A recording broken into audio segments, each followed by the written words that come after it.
Hello again everyone, and after a long hiatus, welcome back to another Cut Rate Commander Precon Upgrade Guide, the series where we bring Precon decks up to cut rate standards without breaking the bank. As usual, this is your host Grazit, and today we'll be tackling the fan favorite Final Fantasy VII Limit Break Precon, helmed by arguably the face of the Final Fantasy franchise, Cloud X Soldier, to which we'll be adding $30 worth of upgrades to give it a budget but considerable power up. But before we continue, please do consider liking, commenting, and subscribing if you enjoy this content, and if you really like it, also consider supporting the channel directly either through my Buy Me a Coffee to help keep me caffeinated, or through my Game Nerds affiliate link to net me those sweet kickbacks for any purchases made through them to help fuel my caffeine addiction that way, both in the description below. Now, with the shilling out of the way, let's kick off this upgrade guide by taking a deeper look at its commander and the base Precon itself.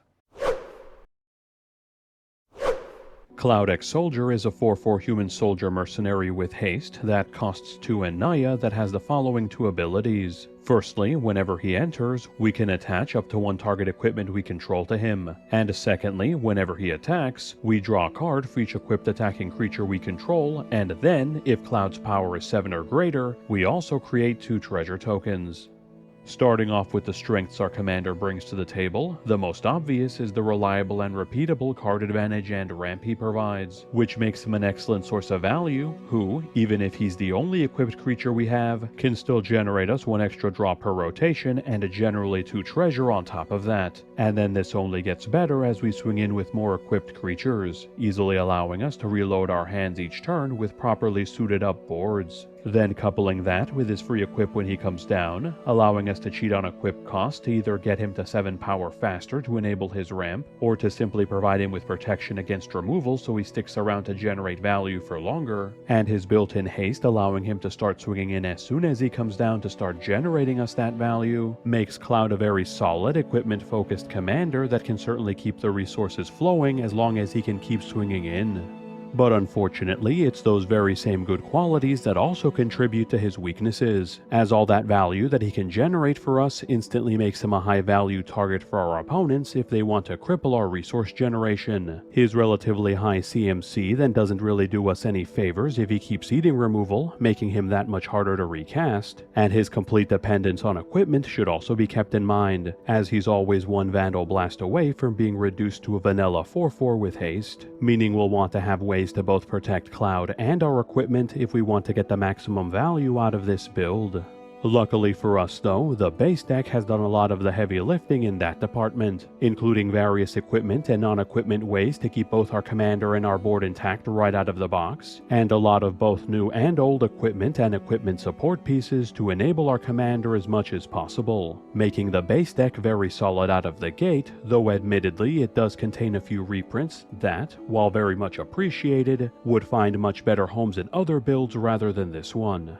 So, using this build's already very solid equipment-based foundation, we'll be aiming to augment it even further by adding in even more powerful endgame equipment to make Cloud and his party as hard-hitting and resilient as possible, adding in more party members in the form of equipment support pieces to make getting our equipment into play and onto our creatures easier and or generating even more value from it, and lastly, teaching Cloud some offensive spells because while our boy has a lot of ways to keep himself and his party alive, he's severely lacking in ways to deal with our opponent's threats, all of which should culminate in pushing this deck from just being a good one into a fantastic one. So let us dive into the world of Final Fantasy VII and follow the path of its protagonist, Cloud Strife, a once proud and arrogant swordsman who, thanks to a flower girl with quite a tale of her own, rose to become the champion of Gaia, protecting the planet first against the evil corporation Shinra and then against the world-ending would-be god Sephiroth. But even in the face of Armageddon, Cloud can always be found on the front lines with his iconic Buster Sword in hand, ready to stand against any threat and even rewriting the story to protect those he cares about.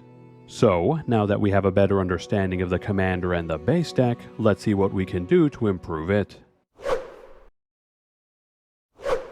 To no one's surprise, the very first thing we'll be doing to power up this build is upgrading its equipment arsenal, seeing as our commander's playstyle is completely reliant on it in order to do anything. Now don't get me wrong, the base deck does have a decent number of equipment, 16 out of the box to be exact, which contains some superb high value reprints that fit our build like a glove with the powerful stat bumps, value, and protection they bring to the table, alongside some new entries that can rapidly turn our commander and other creatures into sizable threats either via their counter distribution or raw stat boosts respectively, but we'll be wanting to increase both the quantity and quality of these to ensure that our creatures are as deadly and as resilient as possible. As such, we'll start by cutting some of the build's less equipment-oriented cards to make room for more equipment to help enable our commander better, such as by cutting the board wipe Ultimate Magic Meteor, which pales in comparison against the other powerful board wipes this build already has access to and would be a better fit in a Foretell or Castrum Exile themed deck rather than this one, in favor of Black Blade Reforged, which is both a superb way to scale Cloud stats based on the number of lands we have in play, and it takes advantage of the 18 other legends we'll be running in the final build to provide its massive stat boost to them on the cheap, removing Soldier Military Program, which would be a fantastic support piece in a go-wide token build, but here is only okay at pumping our commander and creating chump blockers to make space for Nettlecyst, which also provides a scalable stat increase, this time scaling with the number of artifacts we have in play to benefit both from the equipment we're running and the treasures our commander creates, while also coming into play with its own body to block and swing in with while we find a more suitable creature to wield it, and unsummoning Kujata, whose high mana cost, temporary body, and bunch of small effects are not all that useful to us here, so we'll be giving its spot to Cauldra Complete, whose massive stat boost, powerful keywords, and, like the previous entry, own body when it comes down, allows us to immediately benefit from it as a beat stick when we play it, albeit one that we can later use to make our commander or any of our other creatures more powerful, harder to block, and very resilient. We'll then also be replacing Inspiring Statuary, which is by no means bad here considering the number of artifacts that we can use as pseudo-mana rocks alongside it, but certainly loses out to its replacement, the Reaver Cleaver, which has finally dropped in price enough to fit in a budget build as a top end, and whose trample granting and on-damage treasure generation are excellent at ensuring that Cloud can get in for damage reliably while supplementing his ramp quite nicely.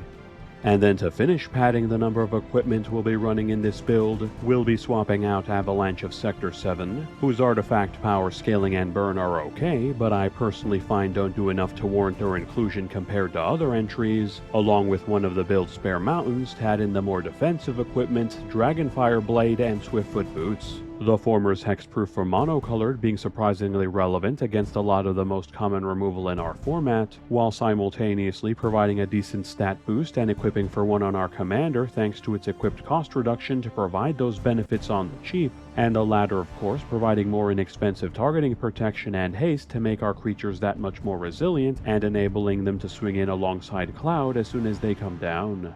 Now, having bolstered our final build's equipment count from 16 to 22 to better enable our equipment-focused game plan, we'll be making a few final touches to our equipment arsenal by replacing some of the build's existing equipment that doesn't quite fit into the overall offensive nature of the deck, with some entries that are more geared towards our attack-focused game plan by either generating us additional value or utility while pumping our creature's stats. For example, we'll be scrapping Mask of Memory, which is a decent source of repeatable card advantage, but only procs on damage and forces us to discard, making it a lot less reliable than its replacement, Adaptive Omnitool, which provides on-attack card advantage that digs for our equipment to reliably get us to our primary playmakers, while simultaneously providing a stat boost that scales with our artifacts in play, functionally making it a second copy of Nettlecyst that we can use to make our creatures into even bigger threats. Swapping out Skullclamp, which is a much appreciated reprint that really belongs in an Aristocrats-focused build that can more reliably make use of its on-death card advantage rather than this one where we'd rather keep our creatures alive,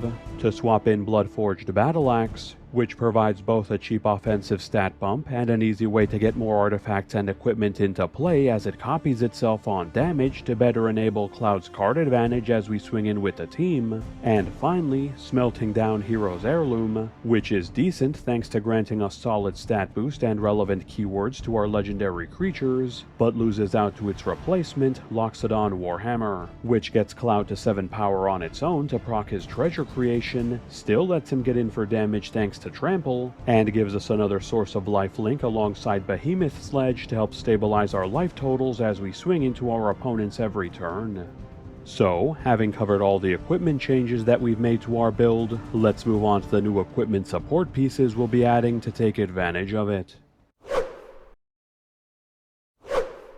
On the equipment support front, the base deck already has a sizable amount of cards that care about equipment, ranging from generating card advantage as they come down, cheating on their casting and equip costs to get them into play and onto our creatures faster, and to a lesser extent, taking advantage of our equipped creatures' increased power to generate us even more value, totaling in 16 equipment matters payoffs and 7 power matters payoffs in the base build, which is serviceable out of the box, but we'll be aiming to improve upon the equipment support numbers a bit to better take advantage of the increased number of equipment we've added to the build in order to get even more value.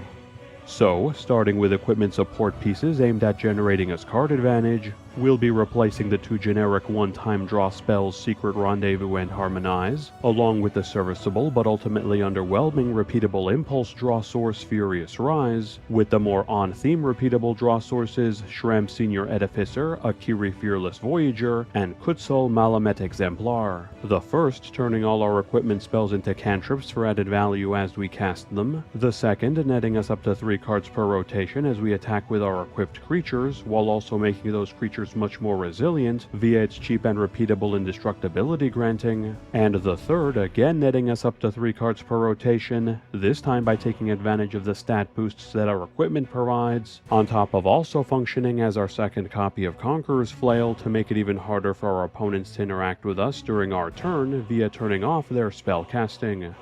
Then moving on to our ramp-focused equipment support additions, specifically those that save us mana by either reducing the cost of our equipment spells or the mana it takes to equip them, we'll be firing the much too soldier-specific support piece Heidegger Shinra Executive, so we can give his position to Danitha Capuchin Paragon, who not only reduces the cost of all our equipment spells by 1, but also serves as an excellent creature to suit up with that equipment thanks to her various powerful built-in keywords, Terminating Bastion Protector, whose indestructibility granting and stat bump for Cloud are nice, but now are unnecessary due to our new equipment additions, so we'll be putting in Bureau Headmaster in its place, which comes down sooner and reduces both the casting and equip costs of our equipment to get them into play and onto our creatures that much faster, and lastly, removing the lackluster equipment payoffs Barrett Wallace and Armory Automaton from the party, whose repeatable burn and free self-equips respectively are decent, but we can do better, so we'll be giving their spots to Brunor Battlehammer and Forge Anew, both of which let us completely ignore the equip cost of the first thing we equip each turn, while also providing additional upside, either by augmenting our creatures' power as we suit them up with more equipment so they can hit even harder, or by letting us equip at flash speed on our turn, functionally turning all our equipment into combat tricks, and reanimating an equipment from our bin when it comes down so we can salvage our playmakers as it enters. Now, switching gears from generating direct value off our equipment and on to ways to get to specific equipment more reliably, we'll be releasing Hellkite Tyrant, which is a fantastic reprint, and the argument could certainly be made to keep it in this deck as both a repeatable source of artifact removal and an alternate win condition, but I personally find to be a bit mana intensive in this build, so I've opted to replace it with Kellen the Fayblooded, who's much cheaper, functions as an equipment tutor via his adventure so we can get to our most powerful equipment, and then, when we cast him properly, turns into a lord that bumps our entire board's offensive stats even more as we suit him up so we can hit even harder, as well as replacing the bit too expensive reanimation spell Unfinished Business with the much cheaper equipment tutor Open the Armory, which we can use much more proactively to set up the board for our commander in the early game, or use to bring up more powerful playmakers in the mid to late game for added consistency. And finally, as our last equipment upgrade that doesn't quite fit into our other categories, we'll be removing Elena Turk Recruit from the build, whose one-time historic recursion and self-pump via counter distribution as we cast our historic spells can be useful, but I find less useful in this build than her successor, Danatha Nubanalia's Light, who instead lets us repeatedly cast our destroyed equipment from the bin for more on-theme graveyard recursion, and, like the other Danatha we're running, is another fantastic body to suit up and swing in with thanks to all the powerful keywords she brings to the table. Now, having covered all the new ways we'll be generating value from our equipment, let's move on to the new ways we'll be dealing with our opponent's threats. So, while the base deck isn't completely devoid of removal, containing a handful of solid entries that are either good on their own or good since we're running a lot of artifacts, it does focus most of its interaction on ways to keep our creatures alive versus removing our opponent's threats, which on the one hand is great at keeping our permanents in play to keep generating us value and keep the pressure up, but on the other, does leave us lacking when it comes to dealing with our opponent's threats that we just can't swing into. So we'll be dedicating the last bit of our budget to rectify this by adding to and refining the final build's removal package. As such, we'll begin by cutting Decimate, which can be a 4-for-1, but is both slow and can occasionally become a brick if an opponent lacks an enchantment, along with Bronze Guardian, whose artifact-based power scaling and soft protection for our artifacts can arguably be useful, but ultimately costs too much for too little a payoff in my opinion, in favor of Path to Exile and Swords to Plowshares, both of which are dirt cheap creature removal that can easily deal with otherwise resilient threats that could stall our attacks at instant speed, and wrap up our removal changes by replacing the legends Kate Sith Fortune Teller and Aerith Last Ancient, the former's impulse draw no longer being necessary due to all the more on-theme draw we've added to the build, and the latter's life gain focused creature recursion / reanimation really wanting to helm a dedicated build of her own rather than be in the 99 of this one, which lacks the consistent life gain needed to proc her effect reliably, with the permanent removal spells Generous Gift and Beast Within, which gives us that extra bit of flexible interaction that we'll need to deal with almost any type of threats our opponents can throw our way before they become a problem. So, now that we've covered all the upgrades we've made to the Precon, let's take a look at this build's final breakdown. Looking at the stats that matter to our game plan, we have 22 pieces of equipment and 19 equipment matters payoffs, giving us a solid equipment foundation to help enable and supplement the value our commander provides us with, 20 ways to boost our creature's stats, and 7 power matters payoffs, allowing us to get Cloud to 7+ power easily to proc his ramp, while also allowing us to empower the rest of our board for maximum damage and generating us even more value as we do so. 4 artifacts matter payoffs to net us a bit more value off of all our equipment and treasure generation, and 12 ways to protect our creatures from targeting and/or removal to both keep our commander and board alive so they can keep piling on the damage and generating us value via all our other effects. For general deck stats, our final build has 18 ramp sources, 11 card draw sources, 9 targeted removal sources, and 4 board wipes, with our targeted removal still being slightly below average but largely improved over the base build without sacrificing too much of the primary game plan, and our ramp, while high, containing lots of ways to cheat on our equipment's casting and equip costs to get our commander online that much faster. Looking at our mana curve, we have an average CMC of 2.70, leaving us with a lower weight curve that aims to get our equipment and equipment support pieces out early, followed by our commander to suit up for free as he comes down and begin generating us value immediately as we begin swinging in with him. The total price of all the upgrades we've made to the deck then totals out to be $30.14, which doesn't include taxes or shipping, or the base price of the deck itself, which is a staggering $119 for the cheapest one I could find at the time of this recording. So I would highly recommend keeping an eye on Amazon to see if the Magic the Gathering store brings them back in stock for the MSRP price of $70 if you don't have the deck pre-ordered already. Now, if we're looking to upgrade this deck even further, for an additional $5, we can consider replacing Explorer's Scope with either Hexplate Wallbreaker or Steel Shaper's Gift, the former giving us another source of extra combats to proc our commander more often, while the latter improves our consistency even further by giving us access to another equipment tutor. Then, for an additional $15 budget, we can also swap out Danitha Capuchin Paragon for either Sigarda's Aid or Inventory Management, the first giving us another way to cheat on equip cost and letting us equip at flash speed to turn all our equipment into combat tricks, while the second gives us a one-time equipment-based combat trick that our opponents will have no opportunity to react to instead thanks to Split Second. And then for a total budget increase of $30, we can scrap Hero's Blade for either Hammer of Nazan or Excalibur Sword of Eden, both of which are excellent pieces of equipment that either provide more resilience and yet another way for us to cheat on the equip cost of all our equipment, or a massive power boost that we can generally cast for free thanks to all the historic permanents we'll be running. And finally, if you have an unlimited budget because you're either financially irresponsible or independently wealthy, we can consider replacing Loxodon Warhammer and Vanquish the Horde with either Buster Sword and Ultima Weapon if we want to stick to the Final Fantasy theme and net ourselves more value and removal as we swing in with our equipped creatures, Stoneforge Mystic and Codsworth Handy Helper if we'd rather have more equipment support via equipment tutoring, cheating on cost, and equipping for free, or Sword of Feast and Famine and Shadow Spear if we want to have more traditional powerful equipment with powerful effects to help us close out games with.